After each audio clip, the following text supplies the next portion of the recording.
So the devil, I think, misled him into taking stuff, and he took it beyond. So when he beat me, he began by strangling me. So a route of escape, he grabbed my hand from out because I'd run. So he beat me from out, and the public was watching. The public was watching? Yeah, and a few people had known he was a pastor. Because I saw as if I was almost crossing over. Oh. I was almost reaching the other side. So there was always hope of things. Yes, I always hoped. I always hoped, I always wished the thing could be better. I prayed, I fasted, I waited.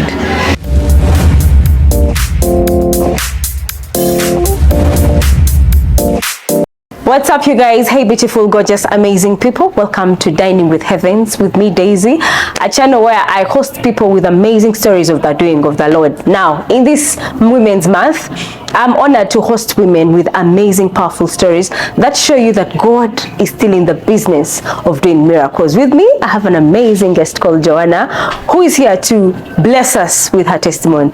Ladies and gentlemen, help me welcome Joana to the channel. Hey, Daisy. Hi, Madam Joanne. Hi, Daisy. How are you? I'm good, I bless the Lord. Oh, wow, that's amazing. How is everything? Everything is going on well. Well, eh? Yeah. We bless the Lord. Thank you for honoring our invite. You're and welcome. Coming to talk about your story. Not everyone is bold enough to say their stories. Sure. But that's how we transform the world. The Bible says they are changed by the power of their testimony. Yeah. So let's start on something light. Let's start with something light. What is your best meal? Let me hope I will not offend anyone out there. It's cassava and pork. Wow. Yeah. When was the time you had it? A few days back. A few days back.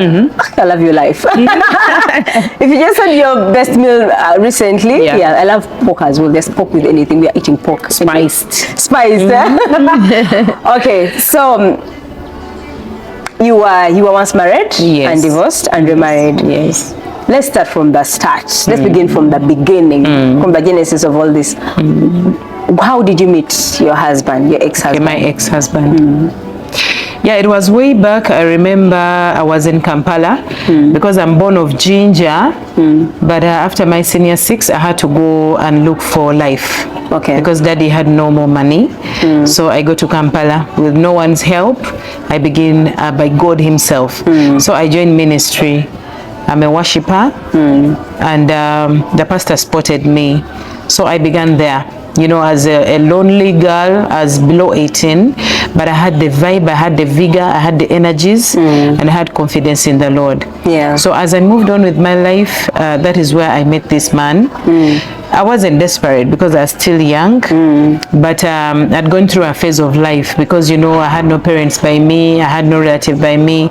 So a lot of mistakes were made by me not knowing as a youth, but instead of being guided, I was embarrassed, I was frustrated. And I remember one phase of life, it wasn't I who had faulted, it was another person, but the way my senior, because my pastors, I called them my seniors. Of course. The way she handled this issue was not really good.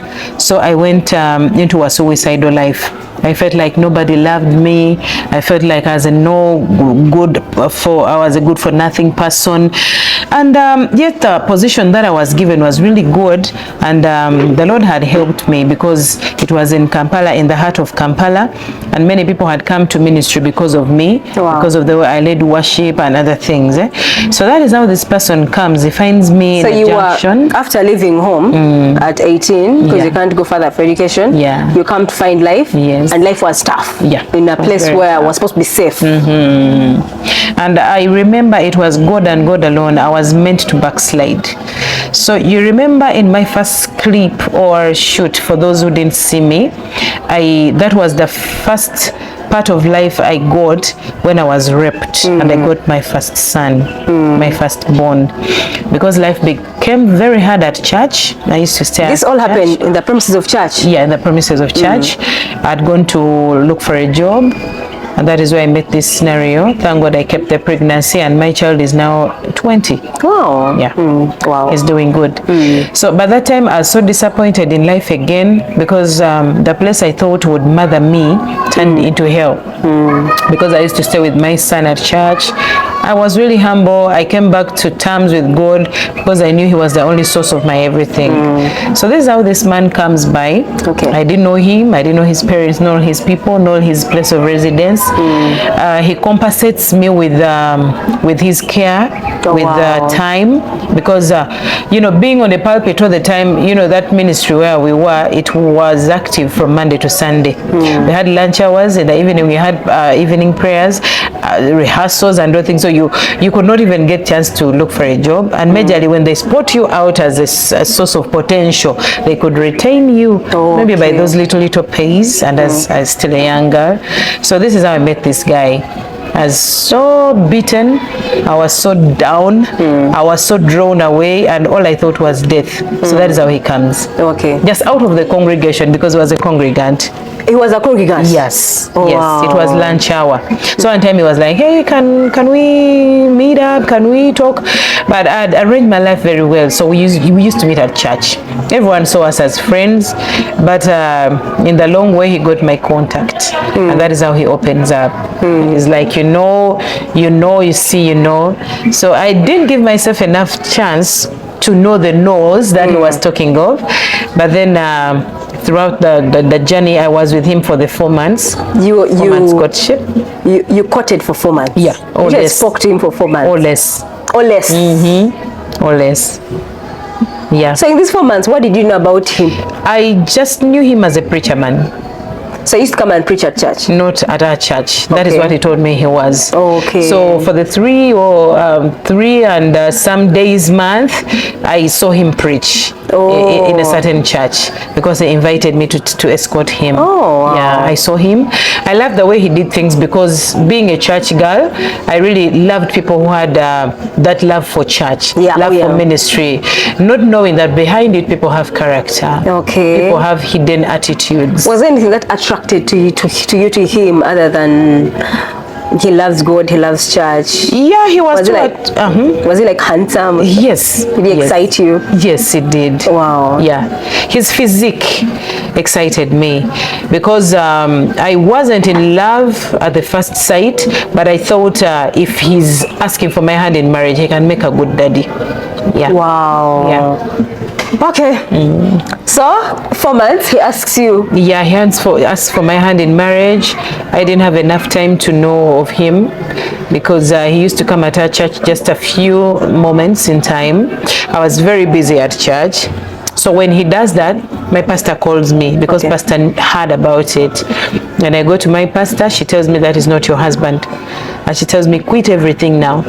Even if it's after 2 decades, you people are going to make part ways. Did she give you any reason as to why? She didn't give me a reason, but she said she prayed about it and she saw he was not the man for me. And why didn't you listen to the pastor? Because I was already hurting. I was already disappointed in her. Oh, in her herself? Yeah, in her herself. So to me, I thought it was like a blackmail. Oh, yeah. Okay. I saw as if she doesn't wish good for me. She wanted me to stay there. She wanted me to maybe marry a person from her church. And this guy was not from her church. Because all those things come through my mind now that I was already taken away by this guy, not giving people a chance to listen to what they had for me. Anyone else had? Yeah, many people, including the elders of the church, including some strangers, including people getting my contacts and cautioning me, warning me. But I'd already taken up. Why? Because I told you initially I had a son.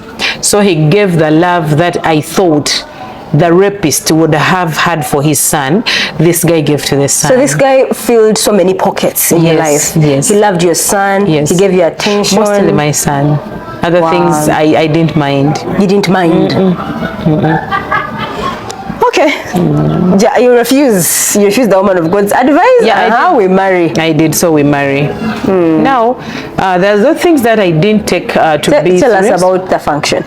The function was good. I remember I took him to my parents, I introduced him to them, and they had no choice because I had carried the man already.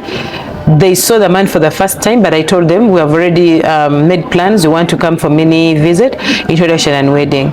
So because my parents knew my life, they expected this guy to be the real man they expected, because they trust your choices. Yes, they trust my choices. And I tell you, Daisy, I wanted a man who was like my dad. Okay. And up to now, that is what I speak in my heart. Oh, wow. I wished a man who was like my dad. And now I have grown knowing no man is like my dad. Wow. And no man will ever be like my dad. That is hard to swallow. Yeah. That is hard to swallow. It is very hard. Okay, Yeah. So we meet our parents and they schedule dates for the main visit, introduction and wedding. Cut story short, they got on board. The relatives gave us the little they had. And I was someone's wife. Yeah. Officially. Officially. Like the village knows Joanna is going. Yes, yes. Okay, after the marriage? After the marriage, it took us a while for me to notice the real him. Because first I was a young girl. Yes, I had this boy, but still that was innocence taken away from me. How old? By the time I got that boy, You're getting married? me getting married, I was because they found me with the boy when he was 2 years. I was crossing to 20 years. Yeah, Okay. still young. Very young. Yeah, so when I meet his life, his real life, that life behind curtain, that life when you're only two in the house, is when I got to know of a few things. Okay. But I remember in our first night, the honeymoon, I remember something happened. He slept a lot, not because he was too tired, but he just went off.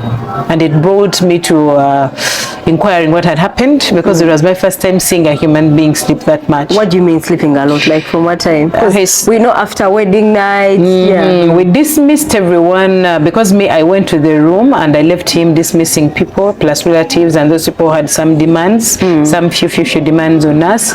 So I think he came to the room at around midnight. So when I felt him creep in the room and he fell on the bed, he didn't come back. So I got up to make my prayers at 3 because it was a routine. So I tapped him, I called him, I did everything, but the guy was out of his life. But all you could feel was his breath. Wow. So he woke up at around midday the following day. He slept from midnight to midday. Yeah. Like black. Yeah, black. So to me, it caused me attention, but I'm a person with personality. I don't get something when I'm not told. If you don't tell me anything about yourself, Daisy, I can live with you for 100 years. Oh my God. But if someone tells me that thing, I will never take it in. So I expected him to speak to me what happened in the night. So after that that night in the room, someone will ask, didn't we go intimate? We didn't. Okay, because it's wedding night. Yeah, wedding night. Everyone expects that. We didn't. So we get a friend, his friend that I got to know when we were arranging the functions. That friend comes to us. That is around 1 and tells my husband, you need to dress up. We go to a place unknown because they didn't brief me. When he woke up, we just asked for breakfast and we started packing our things plus the gifts. So they drove us to a place. People who know Masaja is off Entebbe Road. So that is where his home, the ever first time knowing where he stays. Wow. I don't know if he got that place in the preparations of wedding, in the preparations of the night, I don't know, because it looked new even to him. He had not come there. Oh, good. Yeah. So this guy drives us because it was his car and he leaves us there. Now the Mogole, the bride, is joining her husband to a place that is very opposite to what she expected. Okay. It was a garage, not completed. For sure, life was a shock.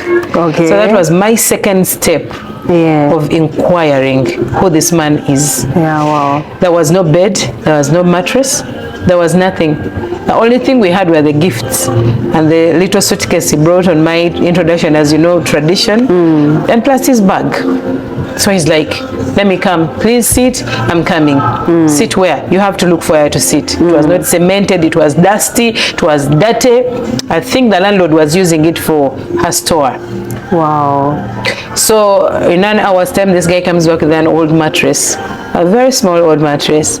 Now plus the things, amongst the things that were given were bed sheets. That was a chance to catch. So we lay our bed, and that was the first night we had intimacy. Yeah. So my mind tells me, Joanna, it is time for you to settle. No retreat, no surrender, no returning back, no telling anyone what is happening. And that night, I know I conceived, because that is how life began to switch from the first week until I gave birth to my baby. Wow. That is how I got mood swings and I got to that I was pregnant. Wow. Yeah. But along the time to my conceiving, that is how life brought its true meaning to me. Wait, so you're staying in that house, in that garage with your son? Yes, with my son, because I had to come with him. Yeah. So a few things happened from day one up to 1 year. I saw him change a lot. Okay. He used to be so reserved. He used to hide a lot. He used to hide many things from me, like his job. I didn't know his job, but he used to leave home as a worker. I didn't know his friends. I didn't know his relatives up to then. Wow. The only people I saw on our functions, he didn't introduce them to me. Even after the wedding, they didn't come home. So I was a loner.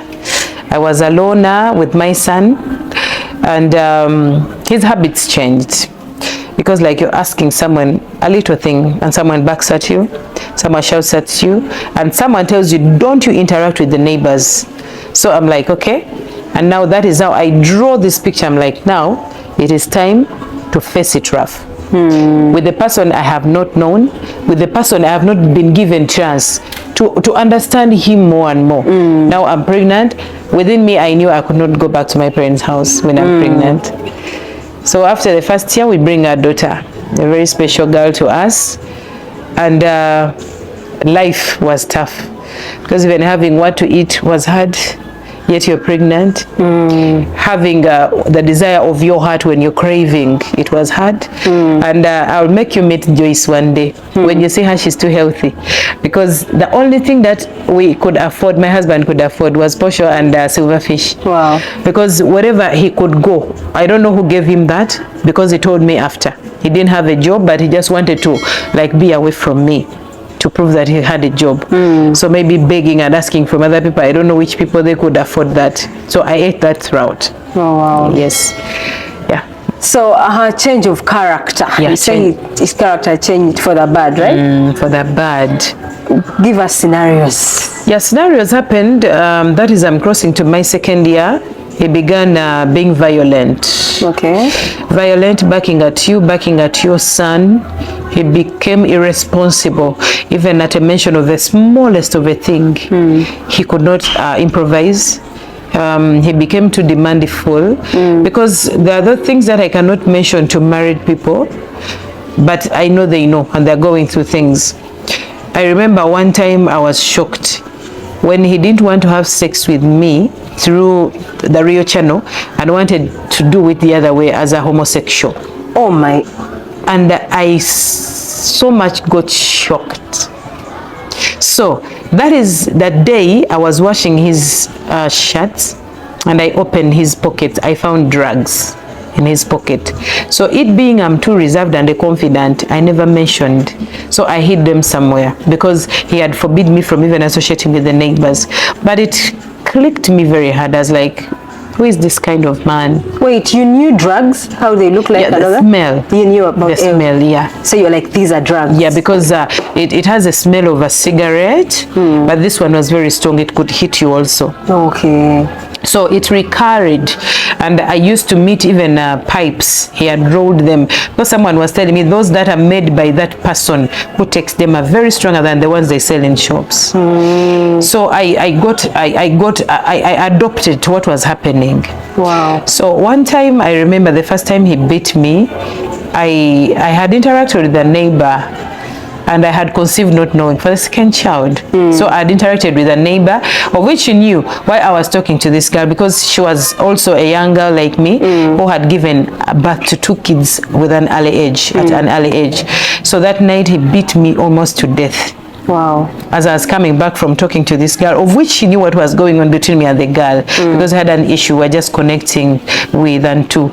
So he beat me, and we didn't know that I had conceived. So why exactly did he beat you? this is how I interrogated his life after he had already gotten a big dose. Because me leaving the house and meeting this girl, I think this guy was smoking. Maybe to cover up his manhood and make these people think, the neighbors, that he's too much of a responsible guy who is protecting his woman from getting spoiled. Because this girl had an issue. She wanted to go for work. She had a job, but she could not go with her kids. So my mother was ready to take on the kids. So I was giving her plan on how we are going to move the kids the following day to Ginger. And even this guy knew very well what was happening. But I think somehow, because the devil is a bad guy, he just occupied himself, because it wasn't much time that was taken out. It was like less than an hour. So the devil, I think, misled him into taking stuff, and he took it beyond. So when he beat me, because I was going to the house and he grabbed me, he beat me. He began by strangling me. So a route of escape, he grabbed my hand from out because I'd run. So he beat me from out, and the public was watching. The public was watching? Yeah, and a few people had known he was a pastor. So people were just astonished of a pastor battering a woman to death. What did they do about it? Nothing. People kept on watching, because it was serious beating to the point of even tearing my Andy. Oh my God. Leaving me nude. A pastor. Yeah, and telling people, I am a responsible man. I will not tell you why I'm doing this, but she deserves it and she will learn out of it. Okay, as a child of God, yeah. I mean, we are told, pray for our marriages, do what? Did you go to pray with someone? Did you?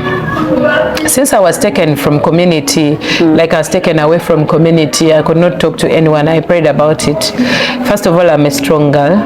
I knew that devil is at work, but the Lord is winning for us. Wow. So I kept it for him. No one knew, be it my relatives or his. No one knew apart from the neighborhood. So I kept on nursing my wounds until a day when I had to meet my mom. Okay, how did that happen? Yeah, we had a wedding, a cousin's wedding, and my mom was coming to Kampala in Nakawa at Wuma Showground. That is where the reception was to be. So I asked my husband humbly, because I knew that as a virtuous woman, I had to stay calm, depending on Bible principles. I asked him on my knees, I'm like, I want to meet my mom. So he cautioned me not to mention anything that had happened, and I promised him I would do so.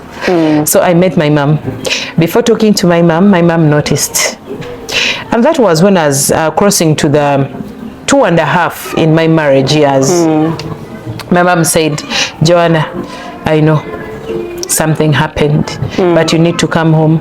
So I didn't attend the reception. I had to run back home because he gave me just minutes to meet my mom, because I was afraid he would kill me. So I went back home, and it was a Saturday. It happened on Friday night. Saturday I went to my mom. Sunday this guy goes to church because he was a pastor. So when he went, I ran away from home. I left a daughter back, one of the girls I found him with. So you already had a child? Sorry? You already had a child? Yeah, he had a child and I didn't know about it. So in courtship is when I got to know, but it was a door of no return, because already we had gone in for a mini visit and introduction. Okay. That is when I get to know he had a child. So whom he didn't tell me of. So you're living in this small house with your son, her daughter, his daughter? Yes, and this daughter, yes, son, his daughter, and then our daughter. Yes, wow. Yes. Okay. You're telling us. So I ran away, but before going, I briefed my daughter. Anyone who could call a stepdaughter. We are in touch. She is my good girl. She calls me mom. I call her my daughter. Wow. I don't even know about step things. She does not know about the step things. So I spoke to her. I told her I'm hurting. I feel wounded in the inside. I need to go for treatment. But stay home.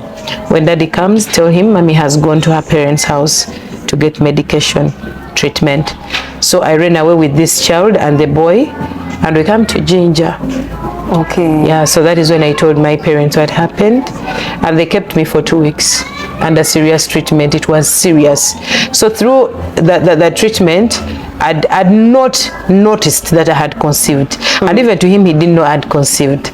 So before I go, that a neighbor called me and asked me to take an HCG test, that is a pregnancy test. That neighbor was a midwife.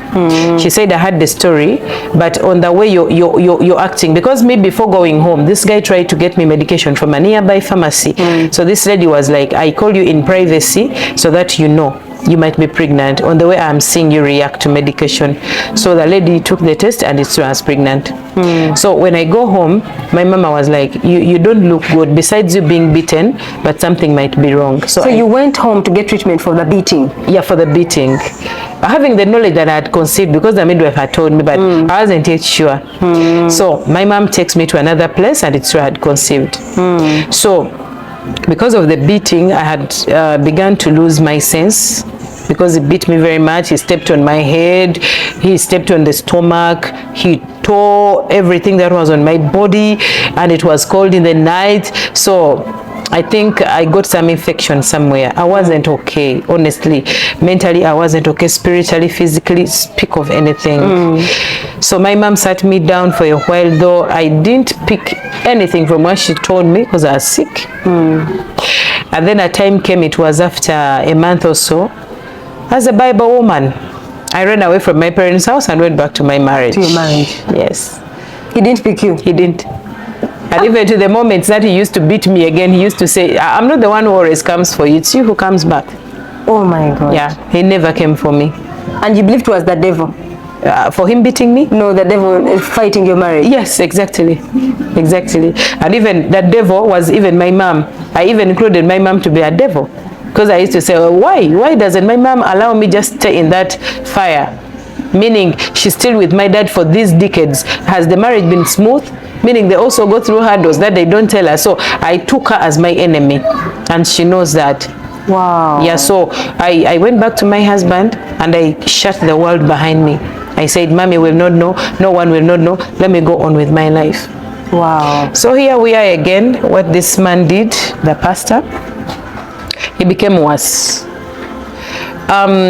This I know, after us separating, he began womanizing, but this he had done even before getting me as his wife. Oh. Yes, he was a womanizer, even with the church girls in his church, even with other people. So he began womanizing. I was pregnant already, I was going through mood swings and phases, and he purposed to take us from the city, to take us to a village, because there he knew I would be cut off from my family. It is a faraway place, you can't run in a day. Otherwise he will catch you. Wow. Yeah, so he took me there with the 3 kids plus the one I was carrying, and he left us there. Wow. The house was incomplete, the house was dusty. Just imagine a city girl or a town girl. Yes, I've been in villages and my parents have a village house, but this was worse. It was a remote place. The house was too worse, ramshackle and everything. I think someone was staying there, a relative, and maybe he took over from there. Okay. Because it is a place where his mother was buried. It is the land. So Daisy, we began life there, and I pumped sense in me. I knew I had to die from this side. No relative of me had to know again what was going on in life. So I gave birth to my child from there.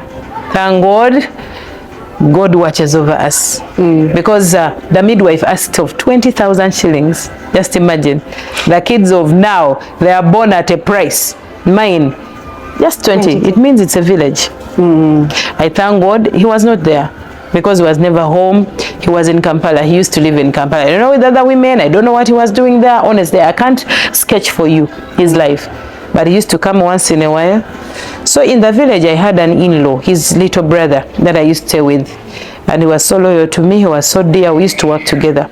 So after giving birth, I knew I had to work for these kids and for myself. So I got a job. I employed myself. Sometimes I thank God I have business ideas that come off head, and I venture in.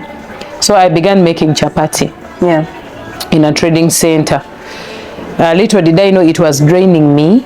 and it was too much work, because I could go to the place of work at around 6 in the morning and leave at 2 to take lunch for the kids, and come back in the evening at 6 and leave either midnight or 11.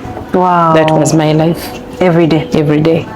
So I worked tirelessly to make ends meet, because I knew it was my life, no one else's life. So my parents had taken long without seeing me.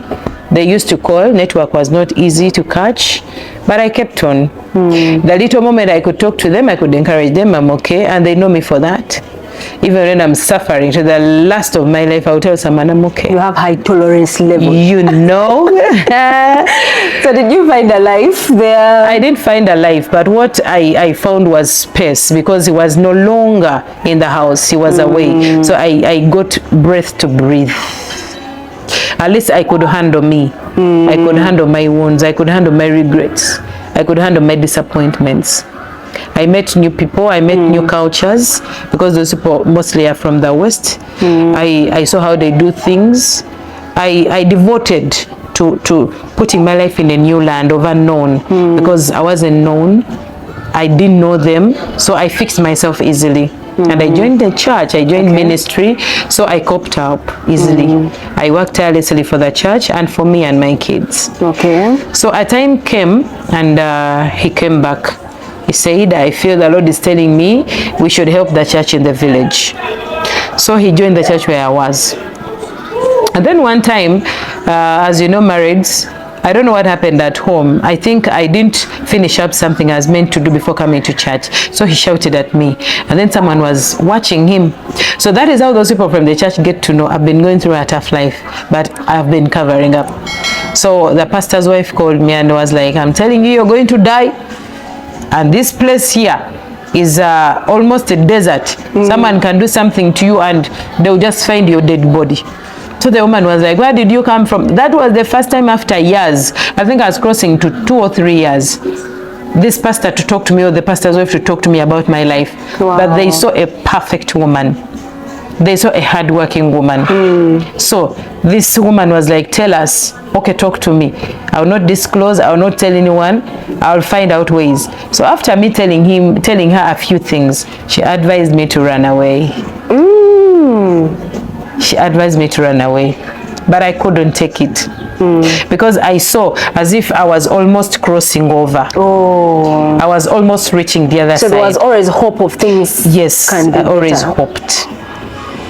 Okay. I always hoped, I always wished this thing could be better. I prayed, I fasted, I waited.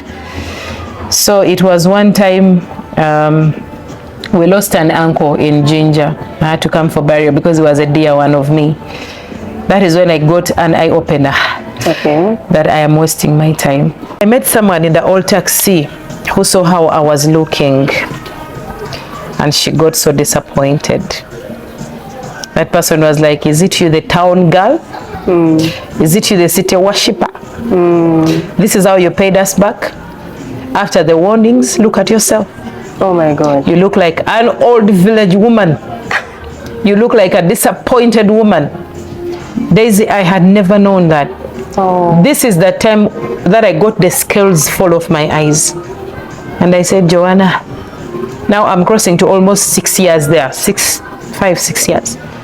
So when I reached burial, someone spotted me and was like, who is that old woman in the tree? I've watched her, she's even breastfeeding, but she's very even old to be a mother now, a breastfeeding mother. Oh God. And someone was like, that is your Joanna. So when I reached that extent, I spoke to myself still at the burial ceremony. I'm like, Joanna, don't go back. Stay within community where people know you, where people can fight for you, where people can protect you in case any mistake happens. So that is how the first attempt, I think it is the second, because the first I ran home for nursing to be treated, and now the second time is separation. I said, let me leave this man. So I kept in Ginger, and that is when I ran to Youth with a Mission to run for a few courses. I ran for a family school ministry to learn more. Maybe you never know, something is wrong somewhere. I went to Women of Significance. I went to very many courses, and what I did, I put the blame on myself. I'm like, now it's I to blame. Let me revise myself. But this is my husband. Because Bible hates divorce, God hates divorce, community does not even like the person who has divorced. I need to die there. I need to die a hero. But your mom had allowed you. Yes, but I mean, I told you I'd made her my enemy also. And if they could speak about those things, I ran away. So I kept in Ginger for quite a while. And when this guy heard I was getting back on my feet, he came to Ginger. He began a ministry here. Wow. Yes, he began a church. He began in a very special way. I don't know where he got the money. He had the equipment, the machines. He had everything nice to catch eyes. And people joined his church. He must be talented. He must be persuasive. Yes, he is. Till now. Till now. Wow. Yeah. So I got a phone call after he had begun church. I think after 8 months of him joining Ginger. A phone call from someone I met, an old woman. And she was asking me because she had joined his church. And the old man was telling me, we needed to know your side. But kindly, if you can get back to your husband, please, life will go on. So that day, I didn't know it was a set. And this guy comes. I think I was crossing to a year without seeing him. So I see him again. He looked good. He looked innocent. As you know, us women, and mostly the godly women, I felt mercy. I felt sympathy. I pitied him. And so he asked me, he was like, he knelt anyway. He's like, I'm sorry for whatever happened, but please, now I'm a pastor, we need to pastor together. So I already had gotten church where I was ministering. I told him, please, I can get back to you as a wife, but I'm not leaving the other ministry now until further notice. Did he promise to change? Yeah, he did. He did. This time he came back so good. He did. He showed a transform in a few days, and so we get a place. We start renting a place, and his bad manners surface again. He begins abusing neighbors. He begins to actually lose mouth. He begins to do things. Some girls, you know, rentals, you have all classes of people. Girls, I don't know, I think they were not in boarding section. My parents thought they were in boarding section, so they rented a house as hostelers. So he began womanizing with the girls. Life began to be harder again. So this time my mother told me, don't tell me anything. Fight your fight. Wow. So what I did, I came out of church. I withdrew church. I came out a disappointed Christian because I didn't know anyone could follow me up again this time. Because even pastors had told me, think again. Friends had told me, think again. You will not be the first person to divorce or come out. Think again before it is late. So I come out. This time it wasn't easy for me to get back, but I gave myself a chance. I took my kids to my parents and I stepped out for a year and a half. I began ministry, a mobile ministry where people could call you to train the worship teams. You go for the word to preach, but this time I did it in Tanzania. So I was busy in Arusha and Dar es Salaam. Wow. Now the money that I was paid, I could send it back, but also come back occasionally. So we had bought land through me. Because of my talent, we had bought land and we had begun to build. So why someone calls me, the guy was selling off without me. And now the chairman of the place was asking, I'm looking for the signature of this other person that appears on the land agreement. So the guy mentions before the buyers that this was my wife, but she passed. Oh my God. Oh, I'm sorry. So one family friend who knows us saw people going all the days around my home or our house, buyers. So this guy comes to my mother and like, someone might be interested in buying that place, but if you have Joanna's contact, call her. So that is how I come back to Uganda. When I come, it was true the guy was selling. So I speak to the chairman, I'm like, but I'm no longer his wife. And the guy is like, true, this guy is messy. For the little time we have seen him, he is messy and he's fake. They might even kill him from here. Wow. Yeah, he has done stuff here, so allow him to sell. And that is how he sold and again ran away from Ginger. So we lost contact for some time again. He had gone, I don't know to where. So I settled in my mind, I'm like, he's gone and gone. So this is the time I am minding my business now. I'm very serious, back to life. I'm like, yeah, once married, now a single girl. So I hustle, I venture into many businesses, and I'm like, yeah, I'm a free bird. My parents are very good with at taking care of my kids. I'll do whatever it takes for them to be good with my kids. But first, wait, so even in Ginger, you were in and out? Yeah, I was in and out. So, because one thing I know, before you came to Ginger, he was violent. Yeah. Now, was he still violent? He wasn't here because he knew I was in society where people knew me and I had coverage. But he was aggressive. Emotionally, yeah. Yeah, he was, even to his kids, even to the neighbors, even to you when he's talking to you in public. Give us scenarios. We had gone for swimming with the kids, and because he sensed this time if I go for good. He sensed that. So he came, he had a camera, and he started catching events. So I was good at diving. I'm a good diver, but I didn't have enough conscious about floating. So here comes guys, as you know, lifesavers, they're all interactive and friendly. They were playing with my kids and even other people because it was a full swimming pool with people who had come by. So we didn't know the guy had followed us. So these guys were like, hi mom, we love the way you do it, but you missed something. You need to learn how to float. You're going to love water when you're floating.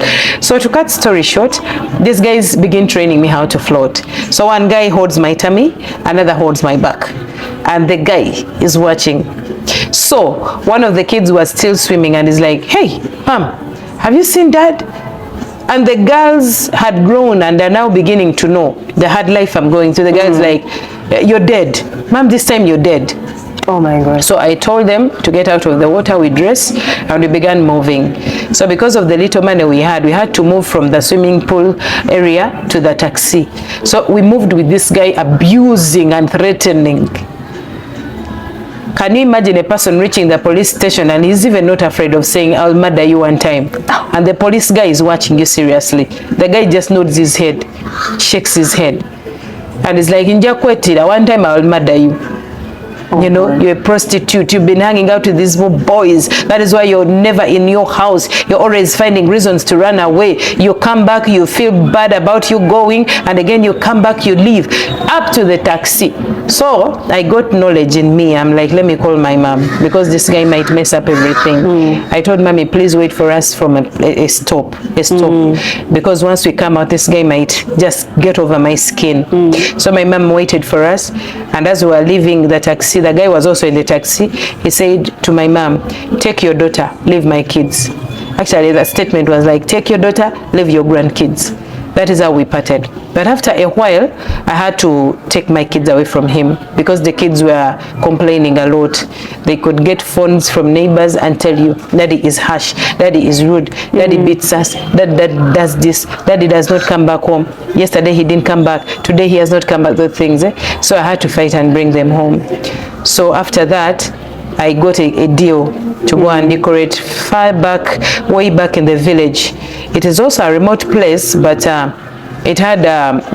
had connections with those people because that is where my parents' village house is. So this guy, I didn't know that those very people, some of the people on the function, he had friends who had called him to attend that function. It was a wedding, introduction and wedding. So that is how it was. I decorated because I reached on Friday night. I decorated the introduction site, and then very early in the morning on Saturday, as the introduction was happening, I went to the reception to decorate. So this guy comes when I'm in transit, leaving the venue of introduction to the wedding. Like, hey, you know, after a while, hey, what, you know, con men and canning people. He covered up, and I didn't want people to know what was happening a lot because I covered for him. He knows up to now I covered for him. So I went to the site. After some time, he also comes. We begin talking. How has life been? I tell him, thank you for being a workaholic. Thank you for being a hustler. But I know one day, one time, you will come back to me. I'm like, yeah, you never know God's plan. But you hurt me bad.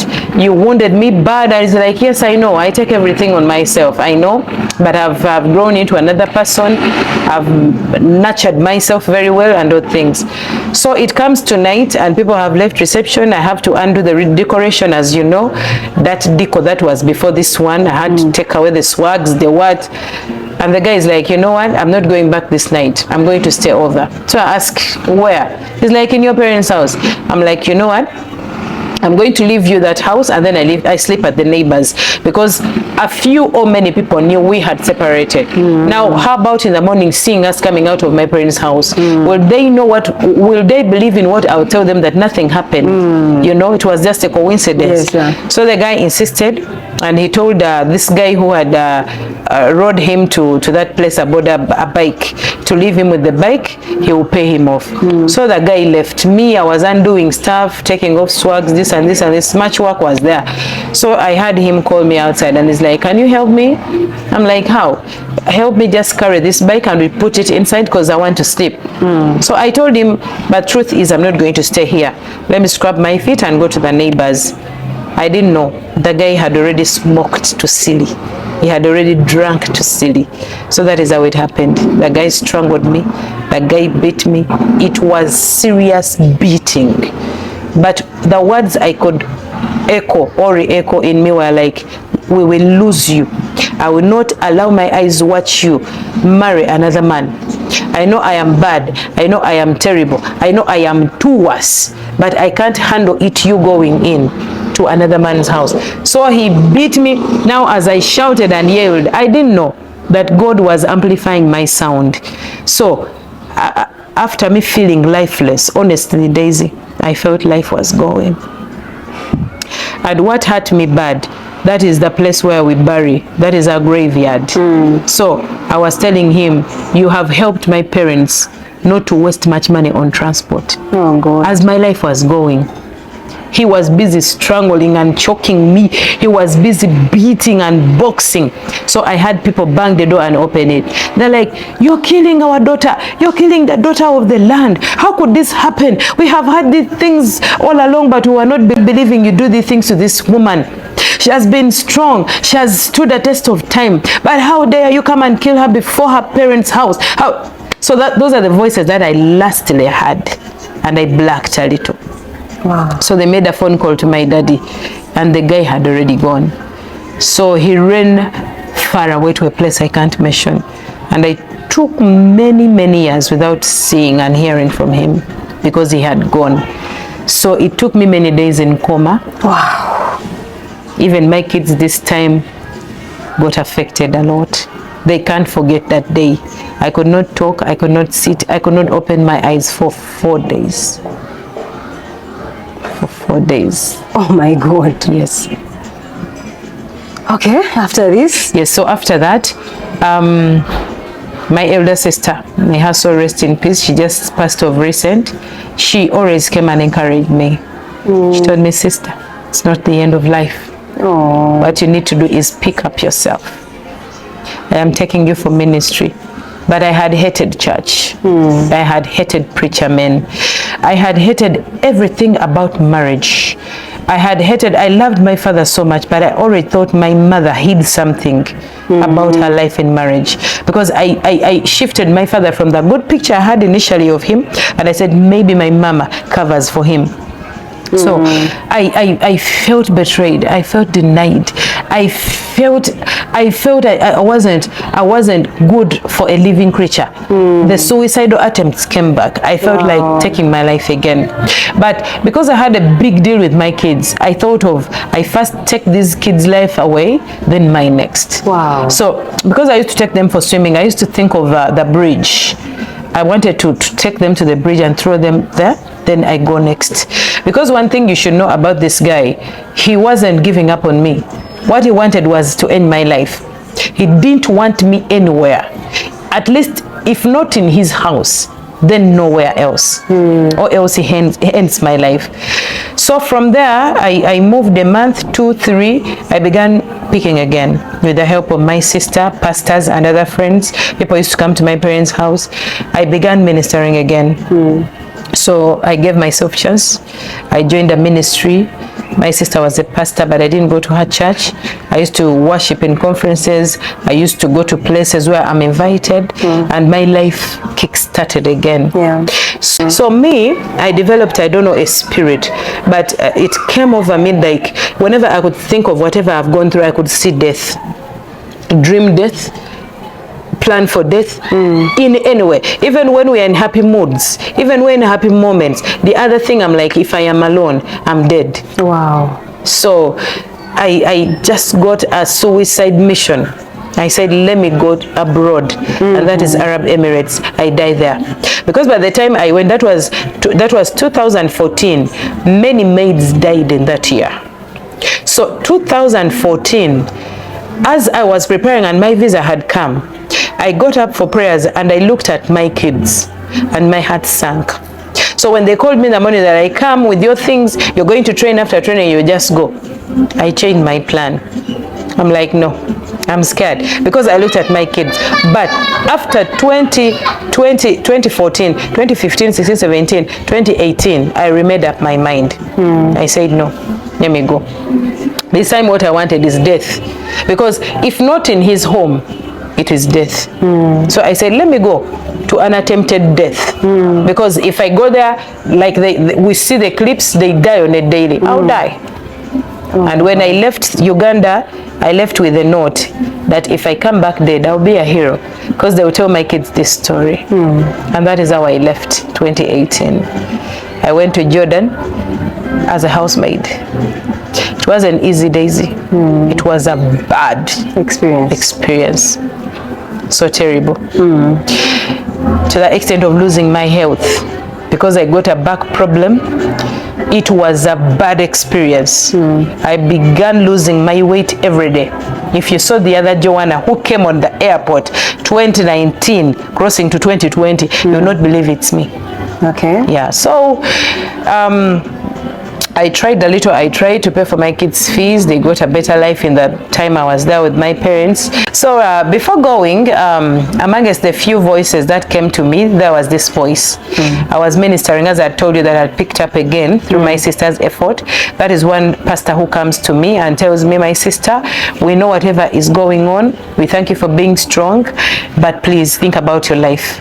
Because we have been told that all the time you think of going back to your husband.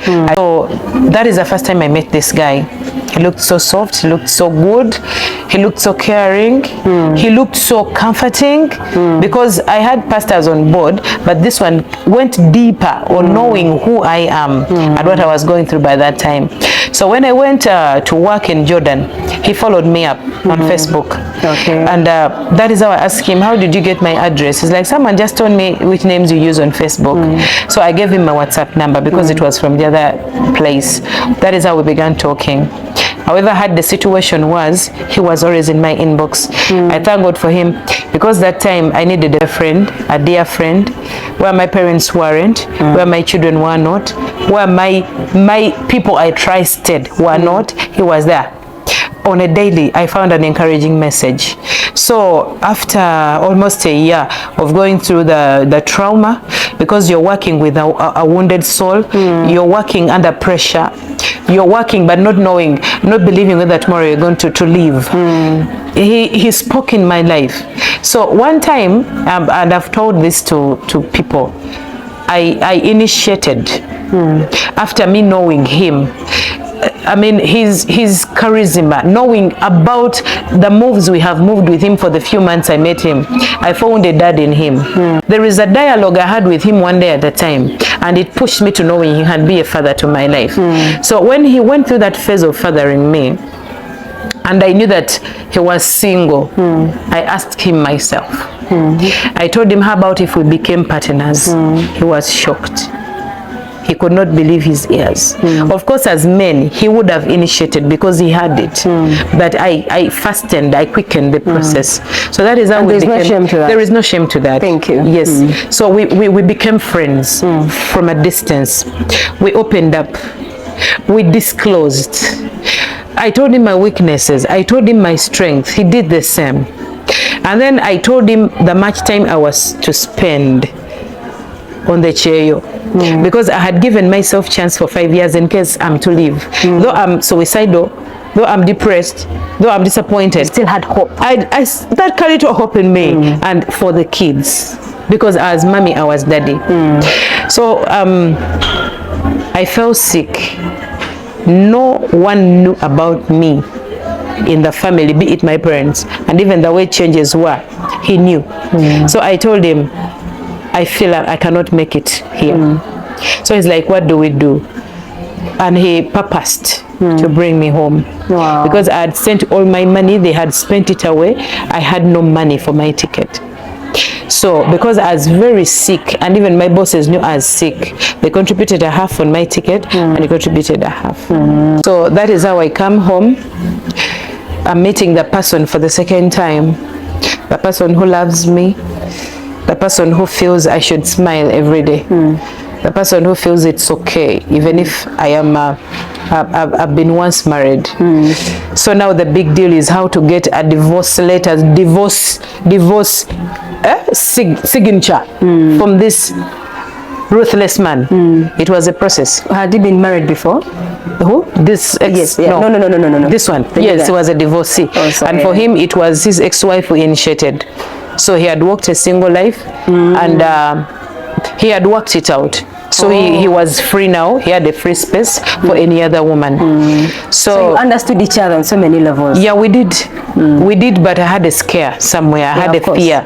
Because I spoke to some friend, I'm like, how can two blind lead each other? Wow. When he sinks, will I be able to raise him up? When I sink more, will he be able to raise me up? So I come to him with full gear, but I had the other part of life. Because I'm like, how about if things change? Yeah. And Daisy, I want you to know that there are some communities we live in, divorce is not accepted.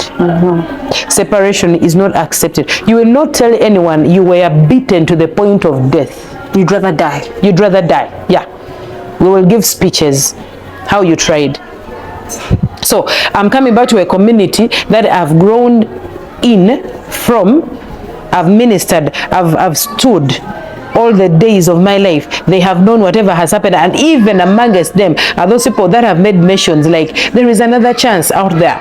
There is a man who can be perfect for you. Now, this time I am coming back and I have another decision, and everyone is like, it can't happen.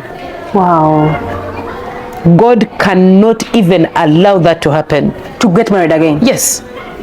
Which pulpit are you going to stand on again? Which girl are you going to encourage? Which marriage are you going to encourage? What are you going to say? Oh my God. So me, I'm back and I'm meeting a partner who feels like if I cry, he cries. He feels like if I fret, he does so. So I come home and then I have to meet a lawyer.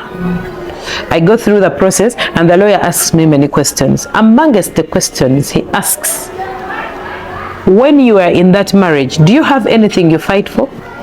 Do you have a building? Do you have properties together? Do you have a bank account together? I'm like, nothing. And this lawyer tells me, quit now. Wow. I told him everything of mine was sold away. I told him everything I went through. I'm actually she, not him. She tells me, run for your life. Even if you're not getting married again, but run for your life. So we come back with this now sweet honey, my sweet honey, and we are asking for a divorce signature. So when they called the man, he does not have any issue with me divorcing him. He says, I'll be his wife as long as he lives, and he's ready to terminate any person in his life for my sake. The lawyer tells us, just go on. On your wedding day, if he surfaces, let him be arrested and he'll be forced to divorce because he is already in the hands of law. The violence was too much. And I am a keeper. I always kept all those references from police. So I went with them. The battering, the violence, the what. Because this time when I was beaten in Kamuli, it is police who took me over. Up to the police hospital. They had to interview me and to take every notice of my body. Nothing was added on it or nothing was left out. So they had total proof about what happened. Okay, so that's how you got the signature. Yeah. He didn't even give us the signature because he didn't surface. So? Yeah, you know God. Okay. This man of war, he's a mighty man of war. So the functions are happening and meetings are going on and rumors got to his ears. So he storms ginger. I saw him with my eyes. I had gone to withdraw money 3 days to the day. I call my mom, I call my dad, I tell them the man is here, I have seen him. So rumors are going around, the guy is saying he's going to disorganize everything, he's going to terminate someone that day, and people are scared, be it my relatives. So I remember it was Tuesday. It was Tuesday, and COVID-19 was very high, rapid. The guy closes the nation the following day.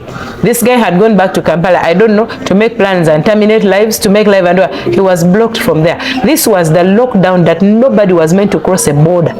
Wow. Not even a town to town or village to village. Days I saw God on my day. Wow. Of course, people kept back with the other fever, the phobia. Everyone was waiting, something wrong is going to happen. Me, what I did, on my day, I woke up as usual, a wise woman. I went to the principalities alone. At 3 a.m. I spoke to the principalities, I spoke to the strongholds, I spoke to every chaos, I spoke to every fear. I said, this is my day. Yes, I've ever wedded, but this is the wedding now. Yes. I know. I have to be happy. I have to enjoy. No more fears, no more what? I gave my whole away. I said, this has to be a day to remember. I'm telling you, I called on the angel to sweep away every plots. And it happened. Wow. The president closes that. He closes the nation. And the function happened. It happened. We introduced, we wedded. Wow. Everyone was happy. We danced, we ate, we did everything on our own pace. So God restored you. Not to justify, but addicts take on another character, which is not them. After they are consumed by alcohol or drugs and all this. So I want to believe maybe minus the addiction, maybe you could have seen a different person, but that's a wishful thinking. True. We can only wish. True. Good. Can we say you found healing? You got healed in your new marriage?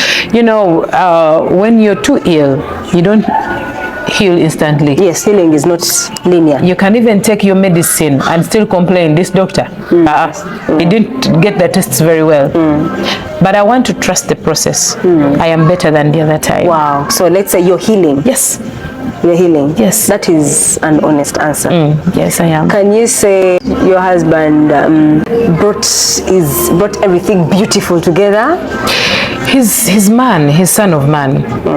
His strength is not his strength is not complete. He fails in one way or another, but he's better. Oh wow. He's better. Far better. Yeah. It's a good statement. Sure. So God restored you. Yeah. Out of all this. Yeah. And we give glory to him. He deserves it. Thank you for your story. Is inspiring. You're welcome. I know it's going to bring healing to many. Amen. And restore many. Amen. It was an honor to have you. Amen. Thank you for coming. Thank you, Daisy. Anytime. God bless you. Thank you guys for watching. It has been, please comment, tell us, give us your experiences and tell us what God is doing in your lives. But thank you for watching to the end. Till next time. Bye.